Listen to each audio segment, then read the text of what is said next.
네, 하나님 말씀 역대상 21장 1절부터 8절까지 하나님 말씀 역대상 21장 1절부터 8절 우리 함께 화면을 보고 하나님 말씀 읽겠습니다. 시작. 사단이 일어나 이스라엘을 대적하고 다윗을 충동하여 이스라엘을 계수하게 하니라.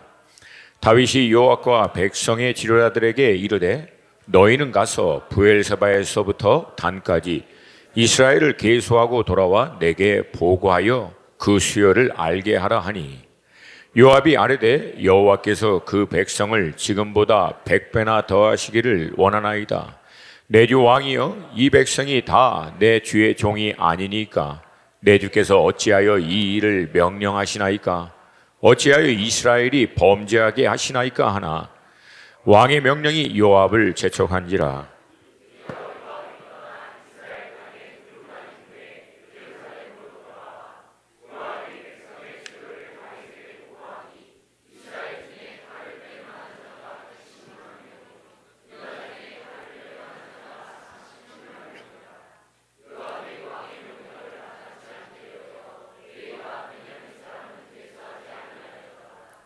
하나님이 이 일을 악하게 여기사 이스라엘을 치심해 다윗이 하나님께 아뢰되 내가 이 일을 행함으로 큰 죄를 범하였나이다.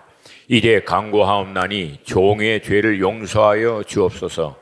내가 심히 미련하게 행하였나이다 하니라. 아멘. 앞서 지난 금요일 날 잠시 나눈 것처럼 이 시대에 정말 우리가 회복해야 할 복음의 본질, 복음의 능력은 이 땅에 매여 있는 복음과 그로 인한 신앙생활을 이제 하늘을 향하여 방향을 돌리고 하늘의 가치와 기준으로 우리의 삶이 정렬돼야 한다라고 하는 것입니다. 여러분, 복음은 우리가 알고 있는 대로 굿뉴스, 좋은 소식입니다. 그러므로 복음이라고 하는 말 자체는 사실 굉장히 중립적입니다. 중요한 것은 무엇을 위한 좋은 소식이냐라고 하는 것입니다. 근데 예수님이 이 땅에 오셔서 우리에게 전하여 주신 좋은 소식, 복음은 하나님 나라의 복음, 천국 복음, 즉 죄인인 우리가 예수님의 십자가의 죽으심과 부활하신 그 공로를 의지하여 믿음으로 의롭다함을 받아 이제 하나님의 나라인 천국에 갈 수 있게 되었다라고 하는 것이 예수님이 우리에게 전하여 주신 좋은 소식, 복음인 줄로 믿습니다. 그 결과 죄인이 있을 때는 이 세상에 잠시 있던 썩어져 없어질 것들을 위해서 그것을 쫓아 살던 우리가 이제 복음으로 구원을 받아 우리의 삶의 방향을 하늘로 돌리고 삶의 모든 그 중심, 가치를 하늘의 가치로 정렬시켜서 사는 것이 이 복음의 능력인 줄로 믿습니다. 근데 안타깝게도 이 시대 많은 우리 성도님들이 이 하나님의 나라의 복음으로 말미암아 구원을 받았지만 정작 삶의 방향, 삶의 목적은 여전히 세상을 향해 있고 세상에 매여 있다라고 하는 것입니다.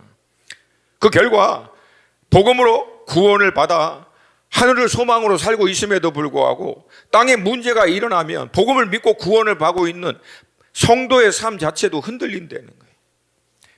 분명히 구원을 받아서 하늘의 가치를 쫓아 사는데도 삶의 문제만 생기면 같이 흔들려 버려요. 왜?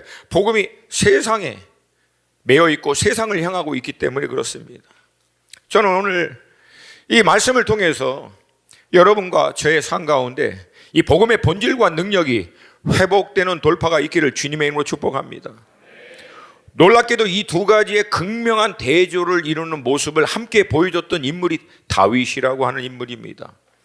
그가 하늘에 계신 하나님께 삶의 모든 우선순위와 중심을 두고 살 때는 그가 어디를 가든 하나님이 은총하시고 그의 삶을 지지함으로 말미암아 하나님의 놀라운 역사와 은혜가 머무는 삶이 되었습니다. 근데 그가 삶의 모든 중심과 우선순위를 하나님께 두는 데서부터 놓쳐버리자 땅에 있는 일에 이 미혹과 흔들림에 여지없이 무너져 그의 평생에 가장 안타까운 두 번의 실수를 저지르고 맙니다. 우리 인생에서 진정한 만족 그리고 삶의 안정감과 보장이 되는 것은 세상과 세상으로 말미암은 것이 아니라 오직 주님께 있음을 믿습니다. 이 말씀을 통해서 저는 다윗이 범한 이 동일한 실수를 우리가 좀 이겨낼 수 있게 되기를 주님의 이름으로 축복합니다. 여러분, 우리의 진정한 만족은 주님께로부터 옵니다. 삶의 안정감과 보장도 주님께로부터 오는 줄로 믿습니다. 우리가 잘 알고 있는 대로 다윗은 어린 목동이었을 때 광야에서 살아계신 하나님을 대면하여 만나 그의 인생 전체 가운데 하나님을 삶의 우선과 중심으로 두고 평생을 살아왔습니다. 그래서 그의 나이 30세 헤브론 땅에서 유다와 베냐민 지파 중심으로 이스라엘의 왕이 되어 7년 반을 섬기다가 사무엘께 기름 부으심을 받은 예언의 말씀대로 결국 37세의 나이에 예루살렘에서 이스라엘의 통일 왕이 됩니다. 그리고 그가 하나님으로부터 왕으로 세움받은 다음 가장 먼저 한 것은 다윗 성을 세우고 그 성 한복판에 장막을 세워놓고 하나님의 임재를 나타내는 언약궤를 장막 안에 모셔두고 삶의 가장 우선순위와 중심을 그 장막 안에 머물고 하나님과 영적으로 교통하는 시간을 가졌다는 것이에요. 그 결과 그가 어디를 가든 하나님이 승리케 해주시는 하나님의 은총이, 하나님의 놀라운 역사가 나타나는 삶이 되고, 그는 이스라엘 역사 전체를 통틀어서 가장 위대한 왕, 가장 강력한 이스라엘이라고 하는 나라를 세운 사람이 됩니다. 어떻게 보면 인생의 정점을 찍게 된 거예요. 근데 안타깝게도 그로부터 12년이 지나고 난 그의 나이 49세에 주변의 모든 나라를 정벌하고 모든 게 안정적인 그때 그는 우리아의 아내 밧세바를 범함으로 말미암아 어마어마한 죄의 대가를 결국은 치르게 됩니다. 물론 하나님은 그의 죄를 용서해 주세요. 그러나 그가 치른 그 죄의 결과에 대해서는 지불하도록 하나님이 말씀하시고, 가장 첫 번째 밧세바와 다윗 사이에 태어난 아들을 하나님은 취하십니다. 그리고 그로부터 12년이 지난 다음 그가 가장 사랑하고 아끼던 아들 압살롬이 아버지를 대항하여 일어나 구테타를 일으키고 결국 다윗을 대적합니다. 그의 평생의 삶 가운데 어떻게 보면 가장 안타깝고 아픈 시간들이었습니다. 물론 압살롬이 자신의 야망, 아버지에 대한 반감을 가지고 일어난 일이었지만 그 배경에는 자신이 지었던 죄에 대한 결과인 것을 다윗은 누구보다도 알았기 때문에 그 모든 과정에서 원망하거나 불평하지 아니하고 또 생명을 구하고 이 문제를 해결해 달라고 하는 것보다 그가 그 죄를 지었었을 때 놓쳤던 것 한 가지, 하나님의 임재, 그 장막 안에 머물며 하나님하고 함께했던 그 시간을 회복하기를 간절히 구합니다. 그 후 세바가 다시 일어나 다윗을 대적하지만 그도 결국은 역사의 현장으로 사라집니다. 그 이후부터 4년이라고 하는 시간이 지나는데 그 4년의 그 과정들을 오늘 본문 앞에 있는 18장, 19장, 20장이 기록하고 있는데, 다시금 하나님께서 이스라엘의 주변에 있는 모든 나라들을 다윗 왕 앞에 무릎 꿇게 하시고 이스라엘의 나라를 든든하게 다윗 앞에 세워가도록 하는 내용입니다.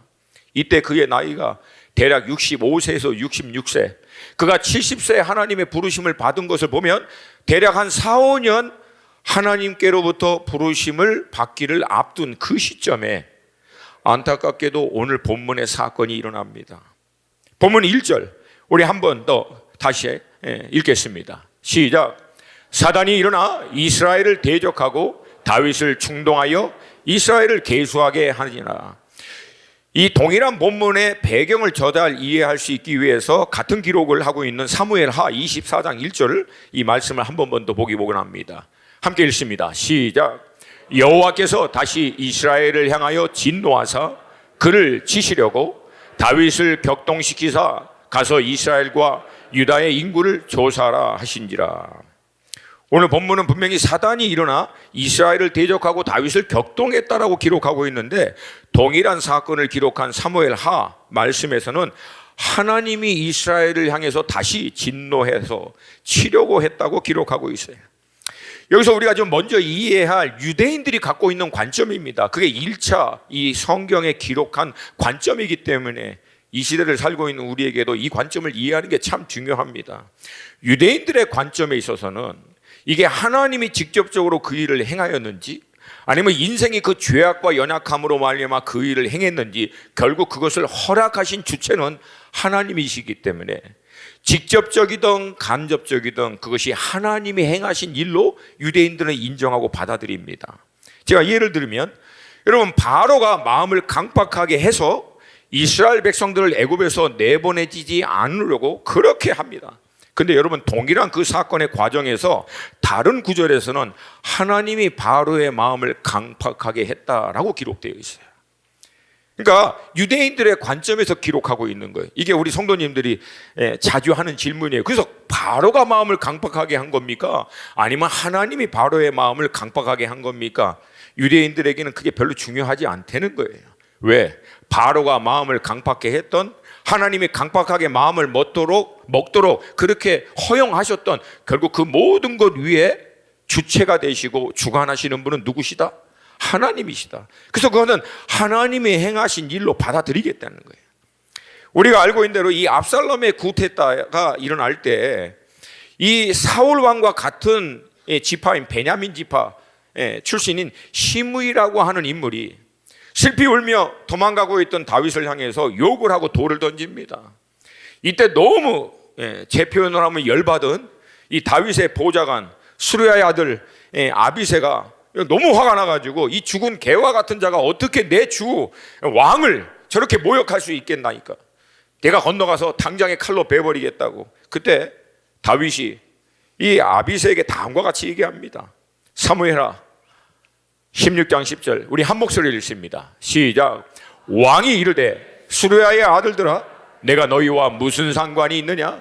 그가 저주하는 것은 여호와께서 그에게 다윗을 저주하라 하심이니 내가 어찌 그리하였느냐 할 자가 누구겠느냐 하고.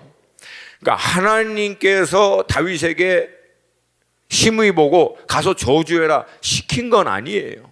시므이가 자기의 출신 베냐민 출신의 사울 왕을 제거하고 결국은 그가 자리에서 내려오고 다윗 왕이 올라간 것에 대한 그 분노, 악한 감정 때문에 했지만 하나님이 허용하신 거예요. 그러니까 허용한 것에 대한 주체가 하나님이시기 때문에 하나님이 행하신 일로 다윗은 받아들이겠다는 거예요. 그러니까 결국 이스라엘 사람들은요, 하나님이 주체가 되든 하나님이 간접적으로 허락하시던 그 모든 일에 있어서 하나님께로부터 말미암은 것임을 받아들이는 신앙관이 있습니다. 물론 여러분 오해하지 말 것은 하나님은 악을 행하시는 분이 아니시고 누구의 마음을 의도적으로 악하게 하는 분은 아닙니다. 이들이 이해하고 있는 것은 결국 그 모든 것 위에 다스리고 통치하시는 하나님이시기 때문에 땅에 일어난 모든 일들이 하나님께로부터 말미암은 것임을 그들은 인정하고 받아들이겠다라고 하는 신앙의 태도를 갖고 있다라고 하는 거예요. 여러분 우리에게도 때로는 이런 자세가 필요한 줄로 믿습니다. 어찌됐든 동일하게 사무엘하 24장 1절을 보면 여호와께서 다시 이스라엘을 향하여 진노하사라고 기록하고 있습니다. 그러니까 다시 진노했다는 얘기는 그전에도 진노했다라고 하는 내용인데 이 진노의 내용이 사무엘하 21장에 기록되어 있어요. 같이 읽습니다. 시작. 다윗의 시대에 해를 거듭하여 3년 기근이 있으므로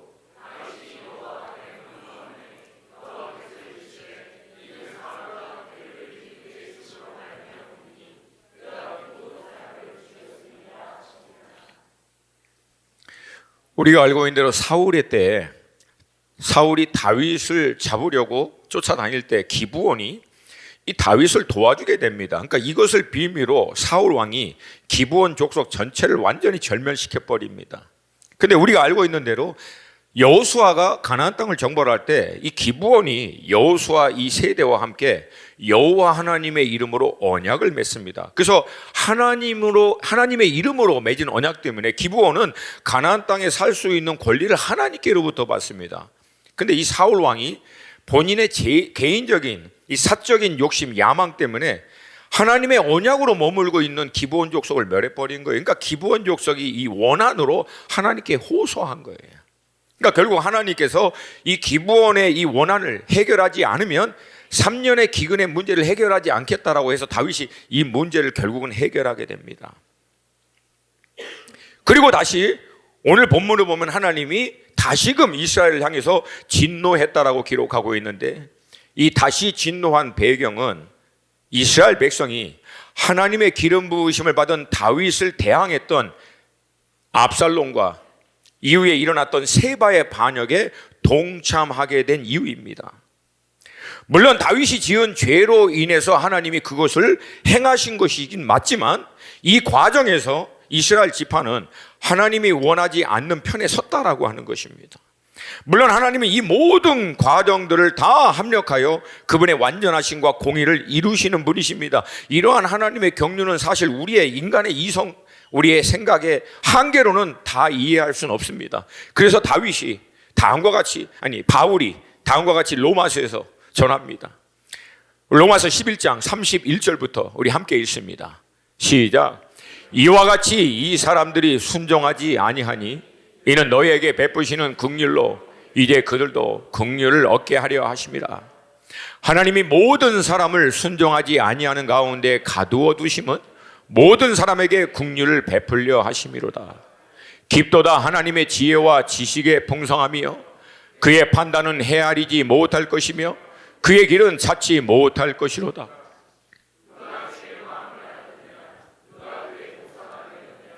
누가 주께 먼저 드려서 갚으심을 받겠느냐? 이는 만물이 주에게서 나오고 주로 말미암고 주에게로 돌아감이라. 그에게 영광이 세세 있을지어다. 아멘. 그러니까 사도 바울은 이방인을 구원하기 위하여 유대인들의 마음을 강팍하게 허락하신 하나님의 경륜, 그래서 이방인의 충만한 수가 돌아오고 난 다음 이후에는 결국 유대인들까지도 하나님이 구원하시고자 하시는 하나님의 이 전체 구원의 경륜들을 쭉 설명하면서 우리의 인간의 이성과 합리적인 모든 것으로 하나님의 이 경륜과 계획과 과정들을 다 이해할 수 없다, 이것을 결론적으로 얘기하는 거예요. 여러분, 우린 다 이해할 수는 없어요. 그러나 하나님이 그 완전하심, 그 하나님의 그 선하심에 따라 결국은 우리 가운데 가장 좋은 곳으로 공의롭게 인도하여 주실 줄로 믿습니다. 그렇다면 좀 더 이제 구체적으로 들어가서 이스라엘 백성이 다윗을 대적하는 압살롬과 세바 일에 동참한 이유는 어디에 있느냐? 여러분, 간단합니다. 이미 대세가 그 방향으로 기울었다라고 하는 거예요. 우리가 일반적으로 믿는 사람이든 믿지 않는 사람들이 흔히 하는 말처럼 대세의 흐름이 이미 흘러갔다.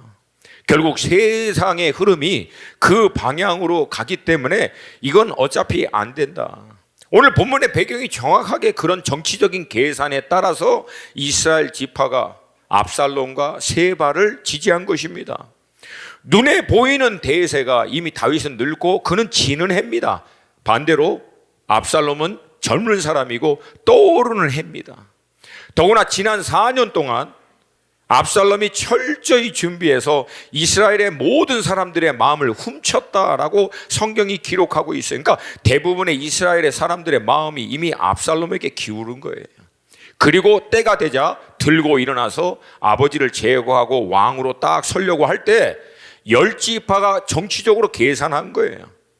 비록 압살롬도 유다 지파지만 열지파 자기들의 지지를 통해서 왕이 되면 이제 유다 지파를 중심으로 한 왕권으로 더 이상 주장할 수 없다라고 하는 거예요. 왜? 열지파의 힘을 통해서 왕이 되었기 때문에 이거 계산한 거라는 거예요. 철저히. 그리고 나서 압살롬의 이 일에 편승한 거예요. 근데 안타까운 것은 시대의 흐름은, 눈에 보이는 흐름은 그럴지라도 여러분, 이것은 하나님의 의중과 뜻과는 정반대라고 하는 것이에요. 이게 가장 안타까운 거예요.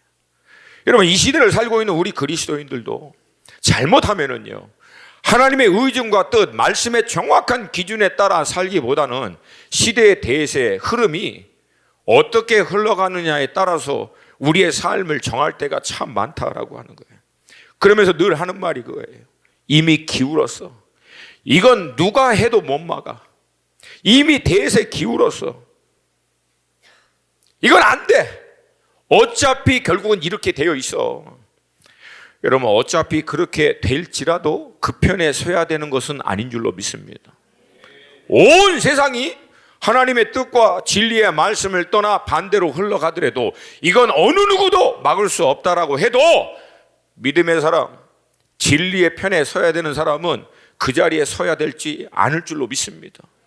아멘입니까? 아멘입니까? 최근에 일어나고 있는 많은 시대적인 이 흐름이 노골적으로 이젠 하나님의 진리의 말씀을, 하나님의 의중과 뜻, 창조의 섭리를 거슬러 일어나고 있어요. 동성애 문제, 종교 통합 문제, 왜 그리스도인들만 그렇게 편협하게 독선적으로 예수에게만 길이 있다고 하느냐. 점점 마음을 넓히고 포괄적으로 결국은 하나님의 그 모든 은혜 가운데 모든 종교에도 구원의 길이 있지 않느냐. 그래서 이젠 속 좁은 그리스도인들이 되지 않고 편협하고 독선적인 그리스도인들이 되지 않기 위해서 세상의 그런 말, 합리적이고 이성적인 흐름에 따라서 마음을 열어주는 게 마치, 제가 지금 절제하려고 그러고 있어요. 마치 그게 굉장히 덕스럽고 교육받은 굉장히 엘리트적인 시대의 그 흐름에 잘 맞춰서 좀 고급스러운 기독교 신앙인 것처럼 주장하고 있는 사람들이 너무 많다는 거예요. 그러면서 결국은 복음의 본질까지도 희석시키는 거예요. 복음의 본질이 뭡니까? 예수 외에는 구원이 없다는 거예요. 천하 인간에게 예수 외에 다른 이름을 주신 적이 없습니다. 예수 외에 우리의 죄를 위하여 죄의 삭신 사망의 값을 십자가 위에서 대신 치루어 주신 다른 존재가 없기 때문에 예수 외에는 구원받은 길이 없습니다. 아멘입니까? 아멘입니까? 하나님의 말씀이 우리의 모든 신앙의 기준인 줄로 믿습니다. 여러분, 편협하다라고 얘기하고 독선적이고 얘기하고 우리 믿음이, 주장이 그들의 보편적인 가치와 세상의 어떤 이성과 합리적인 관점에서 말이 안 된다고 할지라도 여러분, 우리는 진리 편에 서야 합니다.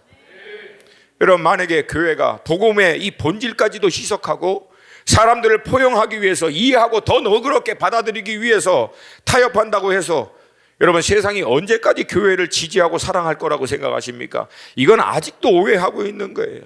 사도행전 보면은 예루살렘 교회에 강력한 역사가 일어나고 물건을 통용하고 나누어지고 세상에 있는 사람들을 보살피자 믿지 않는 사람보다도 예루살렘 교회를 칭찬하고 잘한다고 얘기합니다. 근데 여러분, 바로 몇 장 지나지 않으면 그 동일한 예루살렘 사람들이 예루살렘 교회, 예루살렘에 살고 있는 그리스도인들을 대대적으로 핍박해서 모든 그리스도인들이 예루살렘에서부터 다 흩어지게 됩니다. 똑같은 사람들이었어요. 여러분, 결국은 이 복음의 본질인 이 시퍼런 복음의 날이 세상 앞에 딱 서면 세상은 교회와 복음을 대적하게 되어 있다는 거예요. 이걸 우리가 착각하면 안 돼요. 너그러워진다라고 영원히 받아주지 않아요. 우리가 좀 포괄적으로 그들을 품어낸다고 타협하고 본질을 희석시킨다고 교회 절대 칭찬하지 않습니다. 이게 많은 사람들이 갖고 있는 오해라는 거예요. 여러분, 창세 이래로 예수님의 구원의 사건 이래로 역사를 보면 늘 교회는 세상으로부터 핍박을 받습니다. 근데 놀랍게도 여러분, 세상이 교회를 받아들일 때가 있어요. 복음의 본질이 희석될 때 세상은 교회를 받아들였습니다. 잘한다고 칭찬했어요. 여러분, 이 둘 중에 하나라는 거예요. 이 본질을 우리는 놓치지 않아야 될 줄로 믿습니다. 사실 이것이 사단으로 하여금 이스라엘을 대적할 수 있는 빌미가 되었어요. 물론 하나님의 허락하심 아래예요. 오늘 본문으로 돌아와 21장 1절 한 번만 더 읽습니다. 시작. 사단이 일어나 이스라엘을 대적하고 다윗을 충동하여 이스라엘을 계수하게 하니라. 사랑하는 여러분, 사단은 24시간 대기하고 있습니다. 쉬지도 자지도 않고 늘 성도를 오늘 본문의 말씀처럼 대적하고 틈만 나면 치려고 늘 노리고 있어요. 베드로 사도는 이것을 다음과 같이 얘기합니다. 베드로서 5장 말씀 시작. 근신하라 깨어라 너의 대적 마귀가 우는 사자같이 두루 다니며 삼킬차를 찾나니. 여러분, 이 말씀이 진리라면 여러분, 우리가 넉넉고 대충 신앙생활을 할 수 없다는 거예요. 왜? 늘 우는 사자와 같이 대기하고 있다는 거예요. 언제든지 틈만 나면 치고 들어가려고, 잡아먹으려고. 그러므로 오늘 이 말씀처럼 근신하고 깨어 있어야 될 줄로 믿습니다. 이스라엘이 하나님의 기름 부으신 다윗을 대적하여 일어난 압살롬과 세바에 편승한 것을 빌미로 사단은 그대로 일어나서 이스라엘을 대적합니다. 그리고 다윗을 충동해요. 이 표현이 참 절묘합니다. 대적하다, 이건 노리고 있다가요, 틈만 딱 나니까 그 앞에 딱 버티고 서서 참수하고 공격할 수 있는 권리를 획득하다, 그 뜻이에요. 늘 노리고 있다가 이제는 이스라엘을 치고 대적할 수 있는 빌미가 딱 생기니까 그 권리로 그냥 치고 들어온다, 그런 의미입니다. 반면에 다윗에게는 충동하여라고 기록하고 있는데, 사무엘 24장 하나님이 다윗을 격동하다라고 하는 이 단어와 격동하다, 충동하다 똑같은 단어예요.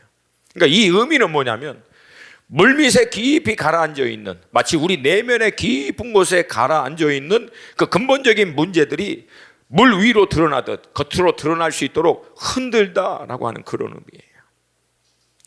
그러니까 때가 되면 하나님이 이 일을 우리에게 하십니다. 또 원수는 이것을 통해서 우리에게 참소할 수 있는 어떤 틈을 노리게 됩니다. 여러분, 똑같은 과정인데도 하나님은 우리 안에 내재되어 있는 연약함과 이 죄성의 본질을 이 과정을 통해서 드러나게 하셔서 해결하고 치유하고 온전케 하도록 하기 위해서 이 일을 행하시는 줄로 믿습니다. 근데 사단은 반대예요. 딱 드러내게 하셔서가 아니지. 내가 사단에게 존댓말 할 필요가 없죠. 드러나게 해가지고 그대로 우리에게 고소하고 참소해서 그 죄로 우리를 옭아매려고 늘 노리고 있다라고 하는 거예요. 그래서 여러분, 성숙함으로 나아갈 수 있는 유일한 길은 우리 안에 내재되어 있는 연약함, 이 죄의 본질적인 문제를 진리의 말씀 앞에 늘 비추고 점검하는 과정을 통과해야 한다. 오늘 본문에서 얘기하고자 하는 정확한 의도에는 조금 벗어나지만 저는 우리 믿음의 식구들하고 이 부분을 꼭 얘기하기를 원합니다. 여러분, 현대 그리스도인들은 자기 안에 내재되어 있는 연약함과 이 죄의 이 부끄러운 모습이 드러나는 것을 극도로 꺼립니다. 그리고 두려워해요. 그래서 외관성으로 경건의 모양, 그러니까 나름대로 신앙생활 잘 하는 것처럼 보여지는 것에, 그리고 자기 스스로에게도 그렇게 또 어떻게 보면 주입시켜요. 그래서 나름대로 괜찮게 하는 거라고. 그래서 깊은 내면에 있는 것들이 웬만하면 드러나지 않도록 합니다. 근데 여러분, 그렇게 10년, 20년 신앙생활을 하면은요, 하나도 바뀌지 않습니다. 성장이 안 돼요. 그리고 그런 대로 신앙생활을 그 상태로 할 때는 잘하는 것 같다도 한번 시험이 오고 사단이 그 삶을 뒤흔들어 버리면 여과 없이 내재되어 있는 죄와 연약한 문제들이 그냥 드러나 버립니다. 근데 그때는 어디서 드러나냐면 공중 가운데 사람들 앞에서 드러나는 거예요. 여지없이 무너져 버리는 거예요. 그래서 여러분, 유일한 길은 우리 안에 내재되어 있는 이 연약함과 부족한 모습을 늘 주님의 진리 앞에서, 빛 앞에서, 빛 대신 말씀 앞에서, 빛 대신 주님의 임재 앞에서 점검받고 하나하나 가지쳐 온전함으로 나아갈 수 있도록 몸부림쳐야 한다는 거예요.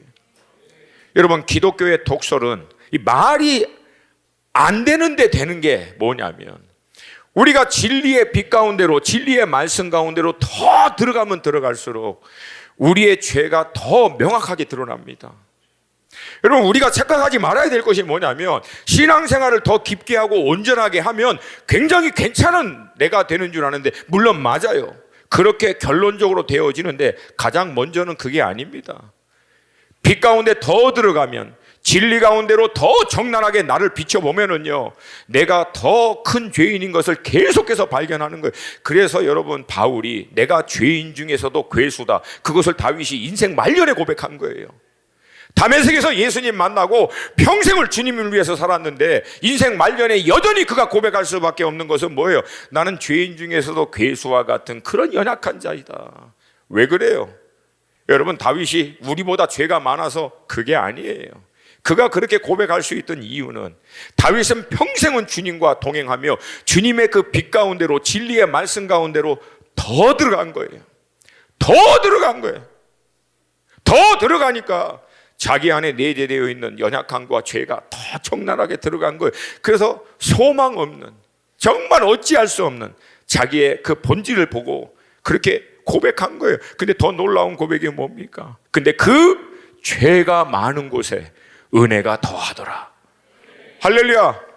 그러니까 여러분, 이 죄가 더 드러나면 드러날수록 바울이 깨달은 게 뭐예요? 내가 이러한 사람임에도 불구하고 주님은 이미 다 알고 있음에도 불구하고 이런 나를 지금까지도 사랑하시고 인도하여 주시고 떠나지 아니하시고, 그래서 그 주님의 은혜에 감사할 때 그 죄가 해결될 뿐만 아니라 그 과정을 통하여 더욱 온전한 하나님의 사람으로 우리를 빚어가시는 거예요.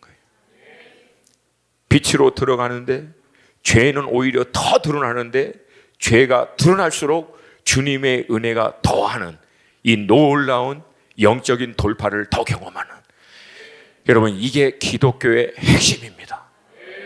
근데 우리가 이걸 두려워해, 이 과정을 꺼려하는 거예요, 공동체 안에서도. 근데 여러분, 이 과정을 통과하셔야 합니다. 날마다 마지막까지. 아멘입니까? 저는 여러분 멀쩡하고 괜찮아서 여러분 앞에서 설교하는 거 아니에요.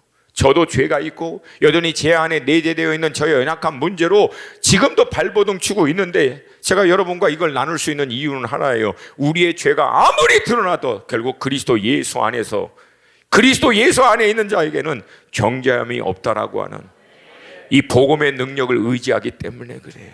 할렐루야, 할렐루야. 이 수술의 과정이 아름답지 않아요.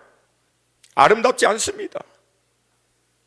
친밀한 가운데, 은혜 가운데, 임재 가운데 충만하게 누리는 과정은 결과로 따라오지만 그 단계까지 들어가기 위한 내 안에 있는 죄와 연약함과 어둠을 다 빛 가운데 드러내는 작업은, 이건 영적인 수술이에요.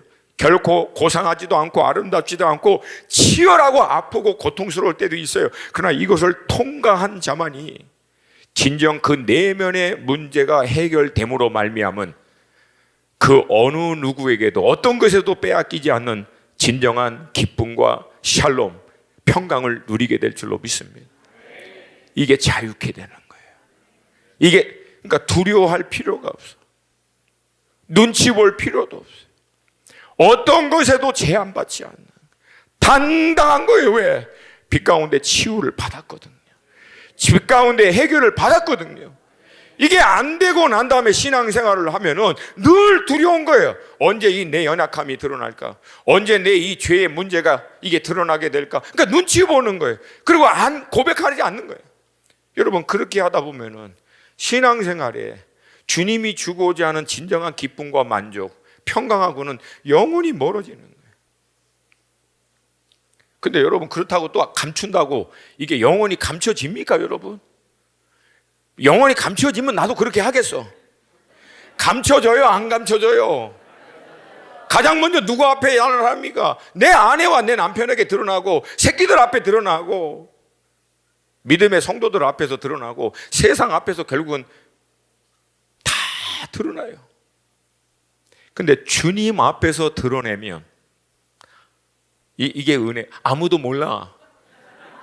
주님 앞에서 해결하면 할렐루야. 왜? 은혜로 덮어주시니까, 보혈로 씻어주시니까. 그래서 여러분, 저는 지금도 나의 연약함과 부족함이 발견될 때마다 주님께로 달려갑니다. 그리고 그냥 열어 제키는 거예요. 수술대 같이 오셔서 수술해 주세요. 아직도 제가 이 모양 이 꼴입니다. 아직도 제 안에 이런 문제가 남아 있습니다. 긍휼히 여겨주세요. 그러나 오직 이 말씀, 만일 우리가 우리 죄를 자복하면 저는 미쁘시고 의로우사 우리 죄를 사하여 줄 뿐만 아니라 우리를 모든 불의에서 깨끗게 하여 주셨다고. 이 말씀을 의지하여 주님 앞에 나아가오니 오늘도 말씀으로 주의 성령의 검으로 나를 수술하시고 깨끗하게 하시고 온전케 하여 주시옵소서. 이거 몸부림치는 거야, 날마다. 그랬더니 여러분, 결론은 제가 얼마나 당당해요. 죄가 없어서 당당합니까? 아니에요. 죄의 문제를 주님 앞에서 해결받았기 때문에 당당한 거예요. 주님의 은혜 가운데서 나의 연약함이 덮어졌기 때문에 당당한 거예요. 할렐루야, 할렐루야. 이것이 진리가 우리를 자유케 하는 능력입니다. 담대함이라는 거예요. 이 은혜가 여러분과 저의 삶 가운데 있기를 주님의 이름으로 축복합니다. 그러니까 이게 하나님 앞에서 드러나면 영적인 수술과 함께 회복으로 들어가지만 이게 사단이 뒤흔들어서 드러나 버리면 참소와 정죄의 빌미가 돼 버린다. 오늘 다윗의 사건에 있어서는 이게 후자라는 거예요. 여러분, 그 훌륭한 다윗이 어떻게 인생 말년에 이런 안타까운 실수를 하게 됐을까?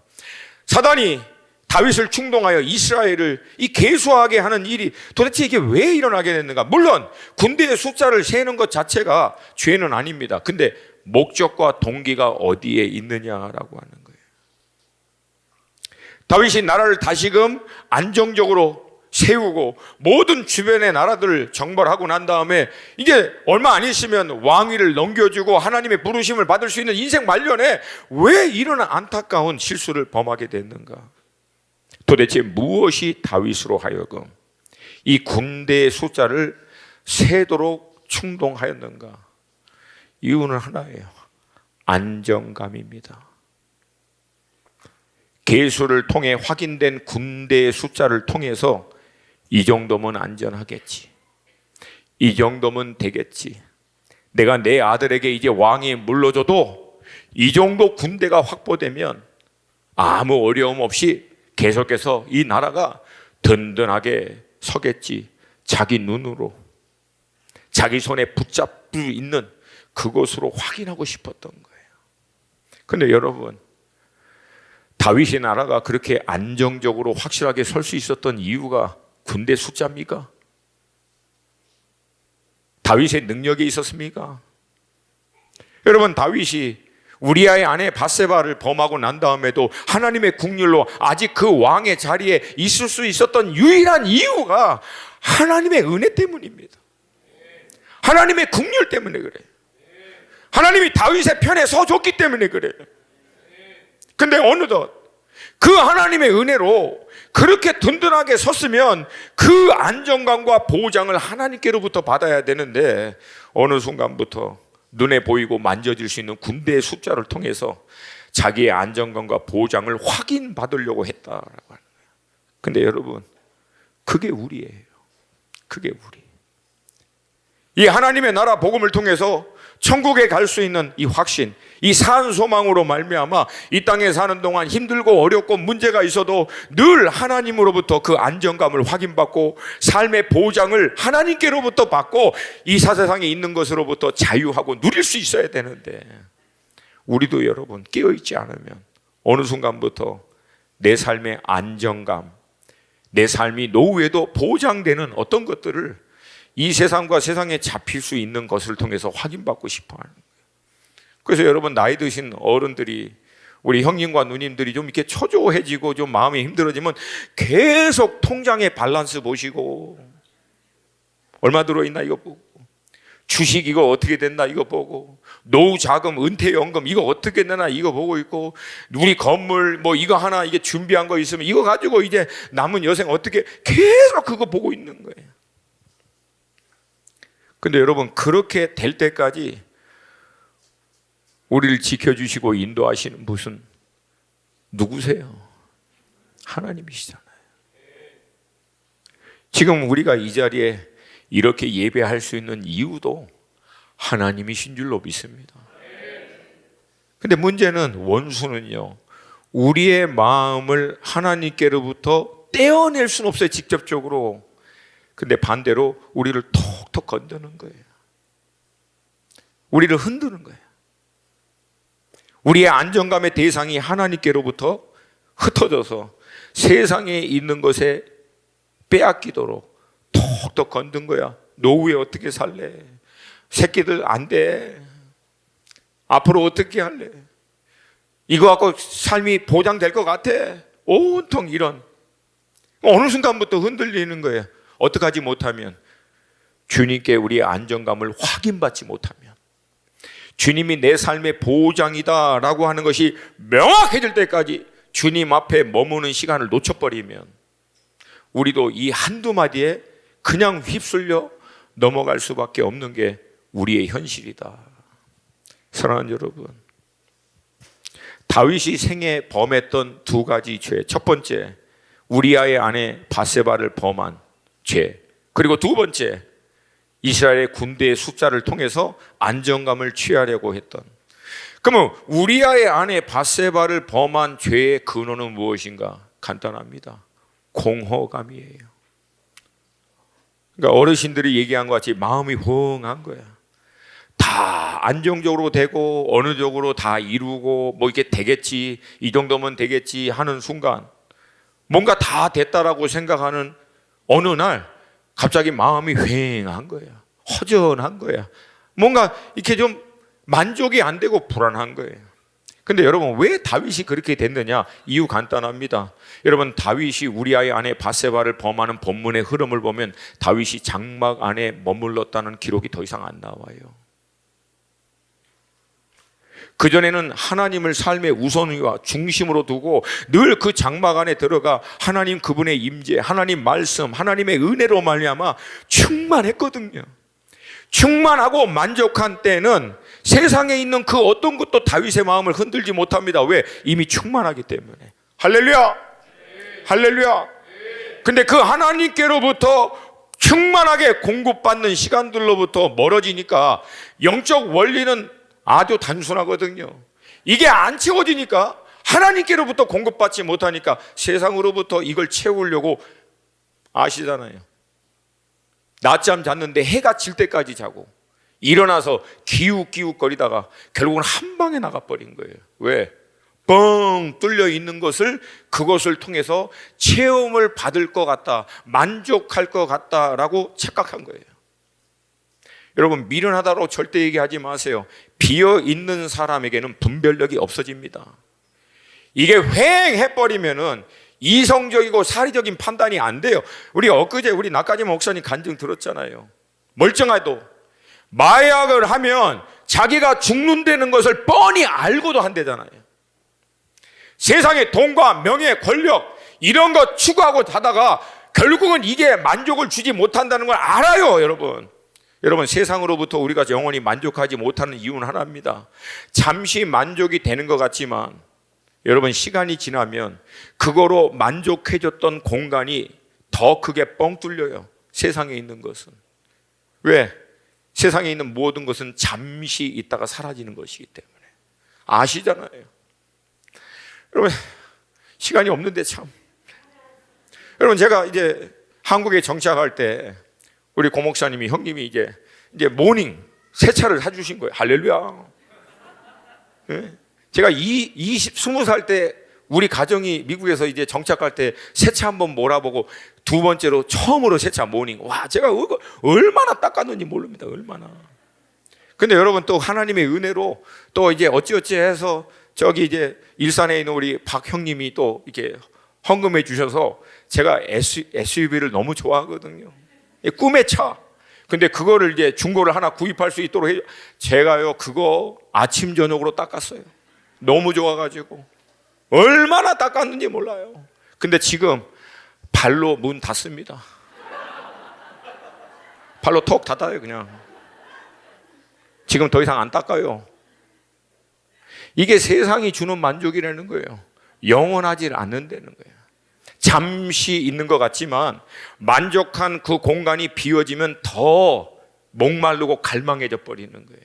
그래서 말이 안 되는 수준에까지 이 공허감을 채우기 위해서 극단으로 치우치는 거예요. 아유, 목사님, 저는 절대 정도의 차이지만 결국은 그렇게 흘러가게 되어 있다는 거예요. 그래서 그 이성적이고 합리적이고 멀쩡한 사람들이 그 얼마 되지도 않는 돈에 양심 팔아버리고 그 얼마 되지도 않는 자리, 높은 자리, 인정, 성공, 거기에 목매달고 목숨 걸고 인생 전체를 허비해버리는 거예요. 근데 인생 끝날 때는 여러분, 흔적도 없이 다 사라지는 거예요. 아무것도 남는 게 없는 인생. 그래서 여러분, 진정한 만족은 위에서부터 옵니다. 위에서부터 옵니다. 그리고 이것은 어느 누구도 뺏을 수가 없어요. 할렐루야. 그리고 이 만족으로 충만해질 때 우리는 땅에 있는 모든 것들을 하나님의 공급하심으로 말미암아 휘둘리는 게 아니라 오히려 다스리고 통치할 수 있는 사람이 될 줄로 믿습니다. 두 번째 다윗의 실수는 안정감이에요. 하나님을 평생에 자기 인생 그 나라의 안정감과 보장으로 삼았던 다윗이 하나님으로부터 멀어지는 순간 그 안정감을 다른 곳에서부터 찾기 시작한 거예요. 여러분, 동일하게 우리의 유일한 안정감, 우리의 삶의 보장이 되시는 분은 하나님이신 줄로 믿습니다. 이유는 간단해요. 하나님이 그 모든 것 위에 주관하신 분이시기 때문에. 우리 눈에는 이게 주관하는 것 같고, 이게 실제인 것 같고, 이게 내 손에 만져지기 때문에 이게 더 분명한 것 같지만 천만의 만만의 말씀, 역사를 보세요. 역사를.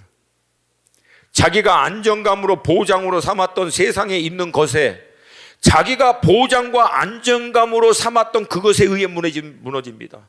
그것에 의해 무너져요. 역사를 보면 권력이 자기의 안정감이고 삶의 보장이라고 생각했던 사람은 권력에 무너지고요, 돈이 안정감이고 보장이었다라고 생각했던 사람은 돈에 의해 무너집니다.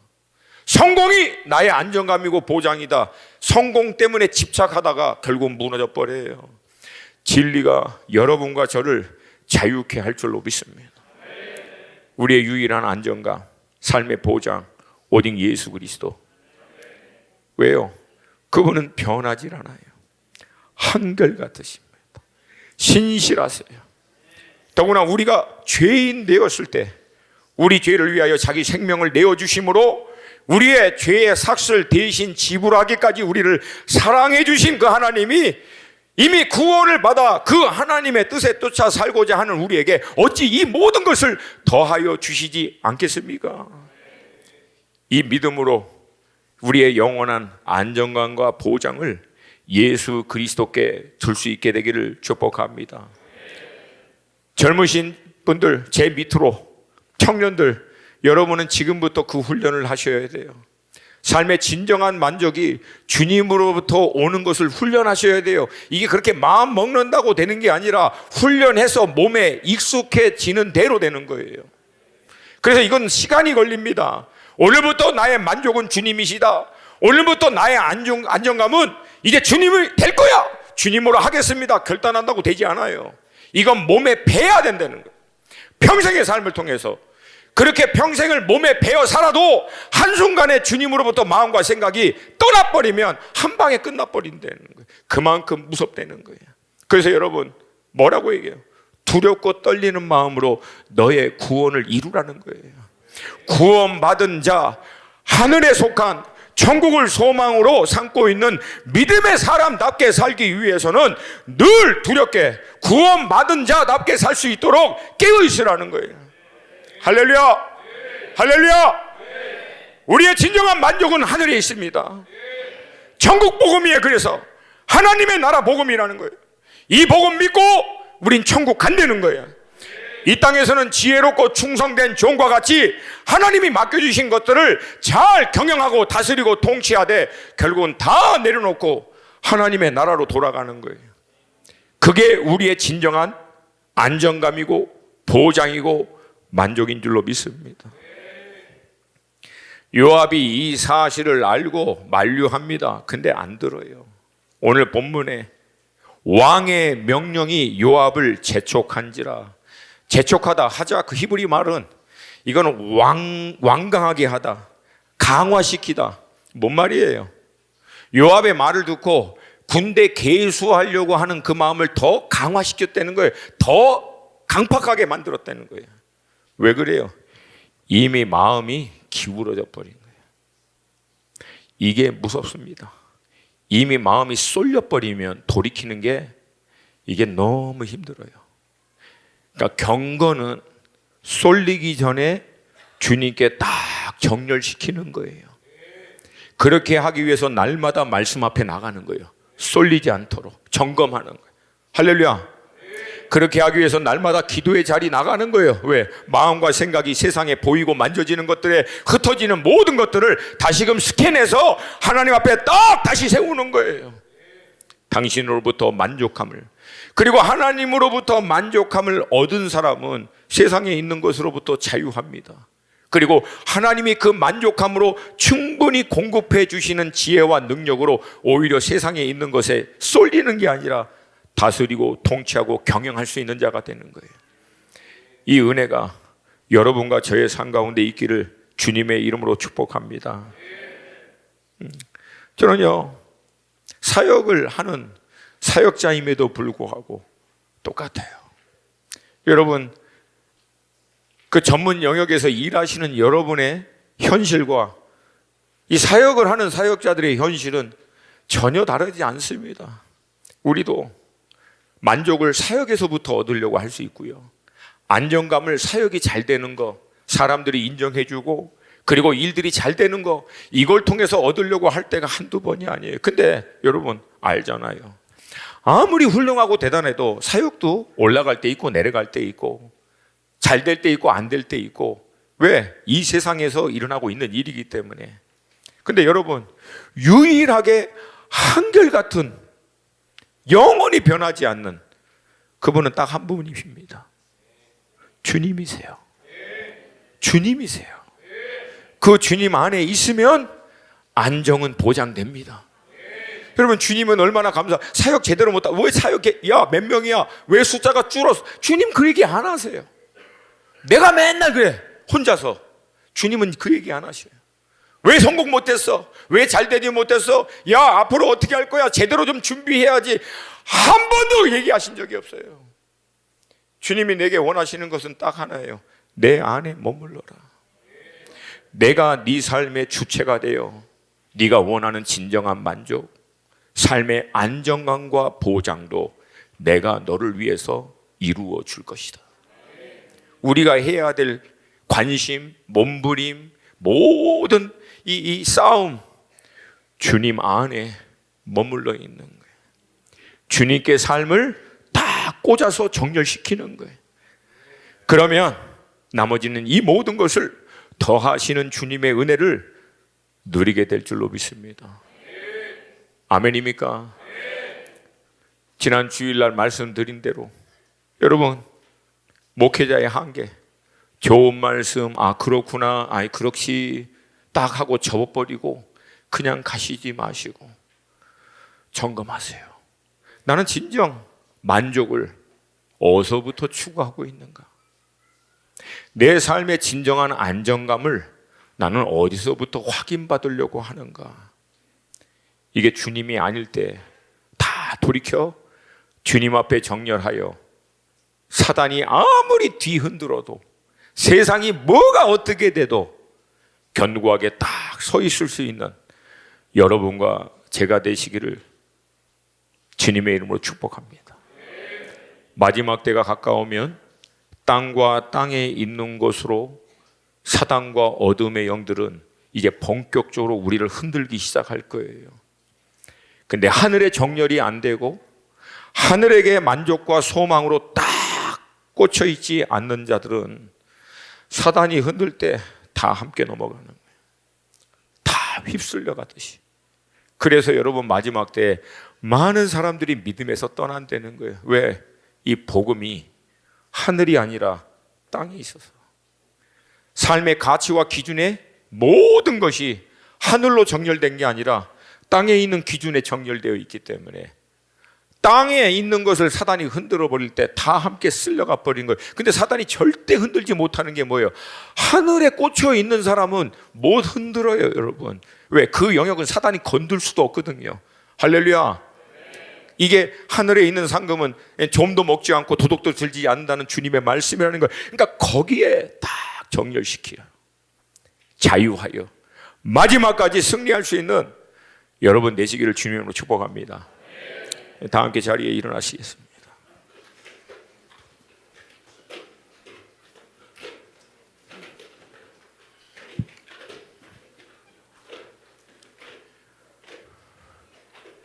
우리의 좌우에 계신 분하고 믿음으로 좀 선포했으면 좋겠어요. 우리의 진정한 만족과 안정감은 주님께로부터 옵니다.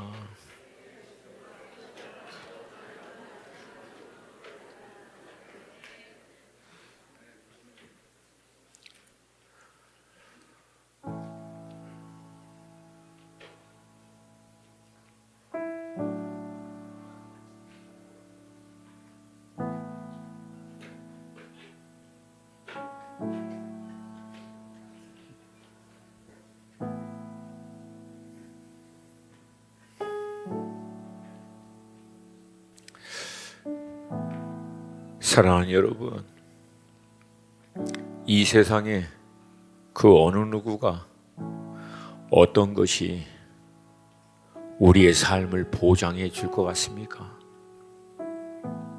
나를 영원히 진정 만족해 주는 게 이 세상에 뭐가 될 것 같습니까? 없어요. 없어요. 이유는 하나예요. 이 땅과 이 땅에 있는 모든 것 가운데 영원한 건 하나도 없어요. 잠시 있다가 다 사라져요. 영원한 분은 딱 한 분이세요. 오직 예수. 오직 예수. 오직 예수. 세상이 뭐라고 비웃고 조롱하고 멸시하고, 여러분 저는요 속으로 선포합니다. 막판에 보자. 마지막에 보자. 비웃고 멸시하고 조롱하고, 네가 아직 몰라서 그래. 세상을 몰라서 그래. 딱 한마디 해요. 저는 마지막에 보자. 누가 웃는지. 주께서 내 원수들 앞에서 상을 베푸시고 내 잔에 넘치도록 부어주시는 그때 누가 정말 웃고 기뻐할지, 누구 눈에 피눈물 흘릴지 그때 보자. 비웃과 조롱과 멸시 지금은 다 감당해요. 저도 뭐 그런 사람들 많이 있어요 주변에.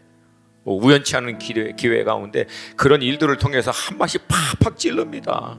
나이 55에 뭐 했냐 뭐 이런 거. 근데 여러분 딱 한마디만 해요. 저는 마지막에 보자. 누가 정말 승리할지 이길지. 여러분 동의하십니까? 동의하십니까? 동의하십니까? 우리의 진정한 만족과 안정감은 주님께로부터 옵니다. 그분이 복음이십니다. 그분이 좋은 소식이에요. 그분 외에 좋은 소식 없습니다. 이 땅에 있는 것들이 잠정적으로 좋은 소식이 될지 모르지만 영원한 것은 오직 예수 그리스도 한 분뿐이십니다.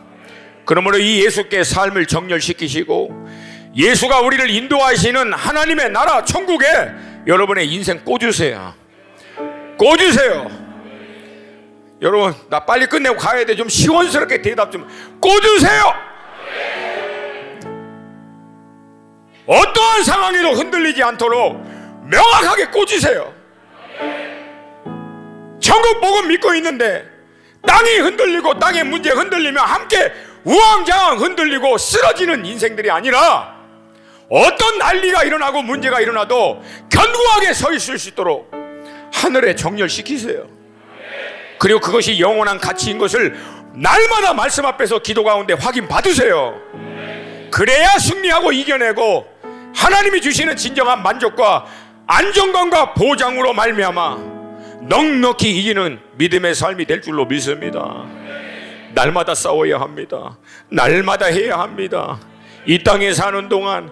그러나 그렇게 지나고 난 다음 마지막 때 우리 주님이 우리 눈에 눈물 닦아주시고 수고하고 지쳐있고 때로는 만신창이가 된 것 같이 연약한 가운데 갈기갈기 세상의 그 메시지 앞에서 세상의 유행, 세상의 이론, 가치, 이것들 앞에서 다 찢어지고 무너진 것 같지만 한 번에 그리스도와 같이 영화롭게 하여 우리를 하나님의 나라로 인도하여 주실 줄로 믿습니다.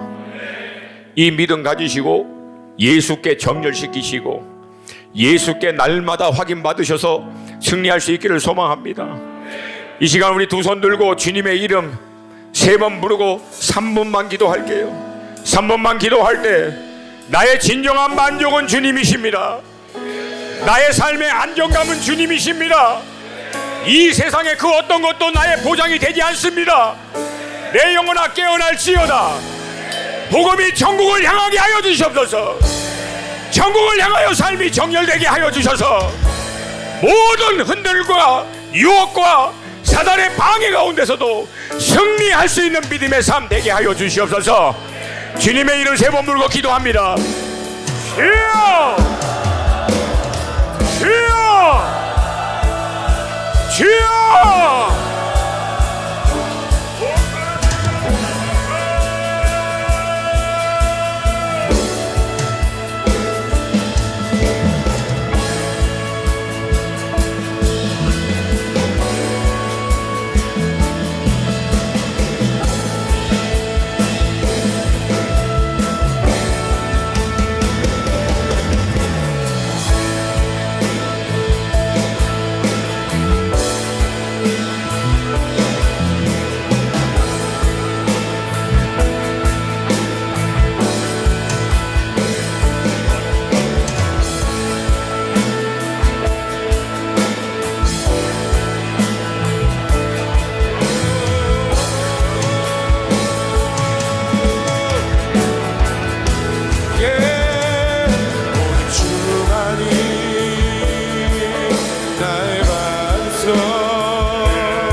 우리의 산 소망 되신 예수님 감사합니다. 이 세상에 잠시 있다가 결국은 다 썩어져 없어질 것들, 그게 나의 삶의 진정한 만족과 보장인 줄 알고 살다가 함께 멸망할 수밖에 없는 이 죄인들을 주님 불쌍히 긍휼히 여기시고 사랑하여 주셔서 우리가 아직 죄인 되었을 때 우리를 위하여 십자가 위에서 죄의 삭신, 이 사망의 값을 당신 생명으로 대신 지불하여 주셔서 이 세상으로부터 우리를 구속하여 하늘로 우리의 삶을 정렬시켜 주셔서 감사합니다. 흔들리지 않게 하여 주시옵소서. 흔들리지 않게 하여 주시옵소서. 삶의 유일한 보장과 안정감은 주님께로부터 옵니다. 내 영이 진정으로 안정하고 평강을 누릴 수 있는 것도 주님께로부터 옵니다. 주님께 하늘을 향하여 이 복음을 믿는 믿음의 삶이 꽂혀 정렬됨으로 말미암아 원수가 아무리 뒤흔들어도 자유하고 담대함으로 승리할 수 있는 우리 믿음의 식구들 되게 하여 주시옵소서. 우리 안에 그 일을 시작하신 주께서 우리가 스스로 멈추거나 포기하지만 않으면 결국은 온전히 이루실 주님을 찬양합니다. 영광 받아 주시옵소서. 감사드리며 예수님의 이름으로 기도합니다. 아멘, 아멘.